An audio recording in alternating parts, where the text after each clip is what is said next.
ቢስሚላህ እንግዲህ ሐሰንና ሁሴንን እያነሳን ነበር ባለፈው ቪዲዮአችን። ሰይድና ሁሴን ነው ዋና የታሪካችን ምዕራፍ። ባለፈው ያለፈውን ከርበላን ምክንያት በማድረግ ነበር ይሄን ነገር ለማንሳት የፈለግነው።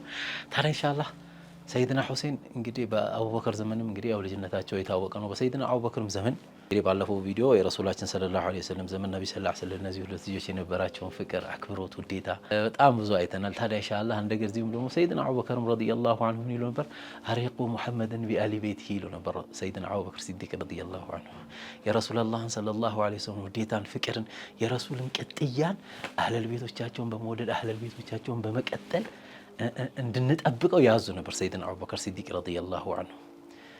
ሰይድና ዑመር ደግሞ በጣም የተለየ ነበር። የሰይድና ዑመር ደግሞ እይታ በጣም ከፍ ያለ ነበር። የሚገርማችሁ አንድ ዘገባ ላይ ምን ይላል? ሰይድና ዑመር የመዲና ልጆችን ሁሉ ልብስ አለበሱና ሐሰንና ሁሴንን ብቻ ዝም አሉ። ከዛ በኋላ ለእነዚህ ሁለት ልጆች ከየመን የተለየ ልብስ አስመጡላቸው። አላሁመ ሰሊ ዐላ ሰይድና ዑመር። ያን ያስመጡላቸውን ልብስ ለእነዚህ ሁለት ልጆች ካለበሱ በኋላ ምን አሉ ሰይድና ዑመር?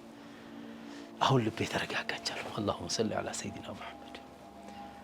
ሐታ ይሰጧቸው የነበረው ይላሉ ያኒ ለሰው በሚከፋፈል ጊዜ ይሰጧቸው የነበረው በአባታቸው እኩል ነበር። ያኒ ሰይድና አሊ የሚደርሰውን ያህል እጣ ለሁለቱ ልጆች ይሰጡ ነበር ሰይድና ዑመር ረዲየላሁ ዐንሁ። አብዱላህ ኢብኑ ዑመር አንድ ነገር ያነሳል። የሚገርማችሁ ይሄ ጨዋታ ቢሐሩል አንዋር የተባለው ኪታብ ላይ እናገኘዋለን። ራሱ አላኩል ያህል ምን ይላሉ ሰይድና አብዱላህ ኢብኑ ዑመር እነሱ እኮ ያኒ ሂጅራ የላቸውም። እንግዲህ የተወለዱት መዲና ነው፣ ሂጅራ የላቸውም።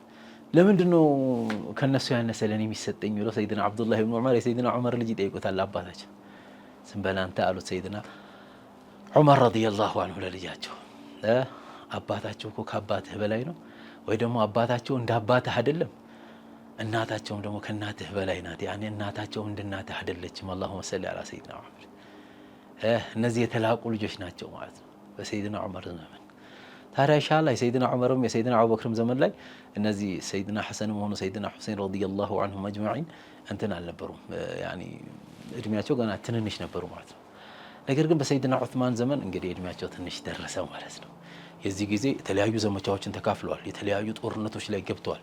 አፍሪካን ለመክፈት በዘመቸው በሄደው ሰሜን አፍሪካን የከፈቱት ሰራዊት ውስጥ ነበሩበት ሰይድና ሐሰንና ሁሴን። ወከመን ደግሞ በተለያዩ ወደ አውሮፓ ውስጥ ጭምር በተደረጉ ትልልቅ ማዕረካዎች ውስጥ ሰይድና ሐሰንና ሁሴን በሰይድና ዑስማን ዘመን ብዙ በተለያዩ ማዕረካዎች ላይ እንትኖች ላይ ያኒ የጂሃድ አጋጣሚዎች ላይ ተሰልፈው ታግለዋል ማለት ነው። ታዲያ ኢንሻአላህ በአባታቸውም ዘመን ደግሞ ሰይድና ዑስማን እንግዲህ ያው ሰይድና ዑስማን ሞት እንግዲህ የምታውቁት ነው። በጣም የሚገርም ብዙ ታሪክ ያለበት ነው። ሰይድና ዑስማንም ከተገደሉ በኋላ በሚገርማችሁ ሁኔታ ለሰይድና ዑስማን ትልቁን ዲፋዕ በማድረግ ትልቅ የሆነ መከላከል በማድረግ እንደ ሰይድና አሊ እንደ ሰይድና ሐሰንና ሁሴን የለም ይላሉ።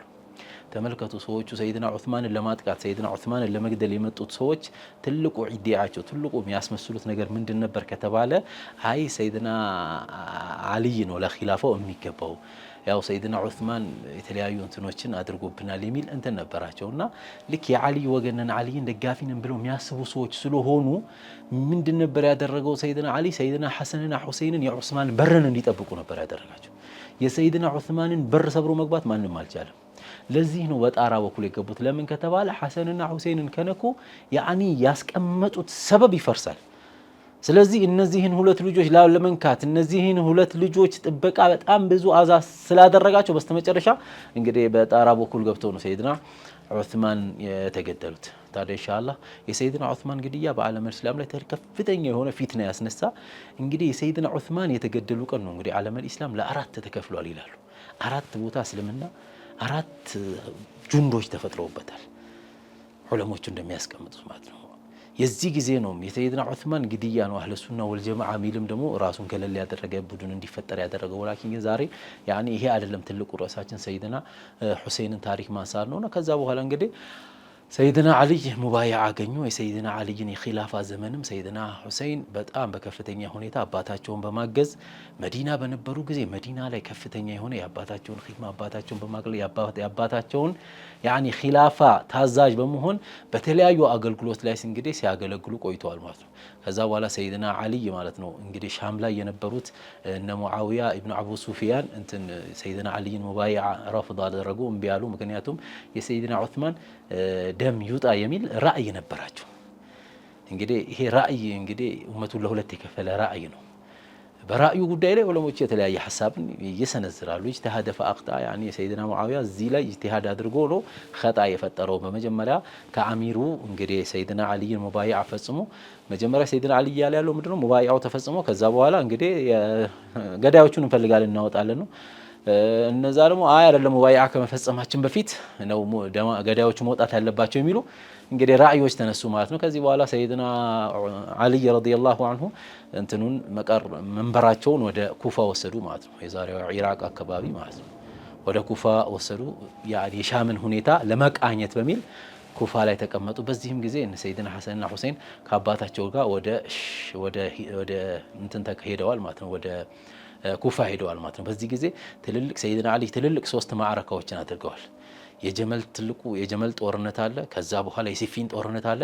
ከዛ በመቀጠል ደግሞ እንግዲህ የናህረዋን የሚባል ጦርነት አለ ከኸዋሪጆች ጋር የተደረገው ማለት ነው።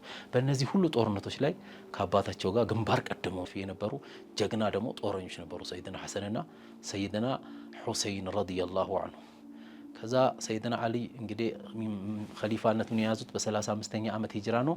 40ኛ ዓመት መጨረሻ አካባቢ ሰይድና አሊ ረዲየላሁ ዐንሁ ተገደሉ ማለት ነው። ከዛ በኋላ ኺላፋውን ቀጥታ ሰይድና ሐሰን ታላቅ ወንድማቸው ያዘ።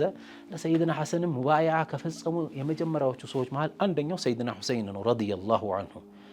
ታዲያ ኢንሻአላህ ከዚህ በኋላ ያለውን ደግሞ ታሪክ በሚቀጥለው ክፍል እናነሳዋለን። ቪዲዮ እንዳይረዝም በመስጋት ነው።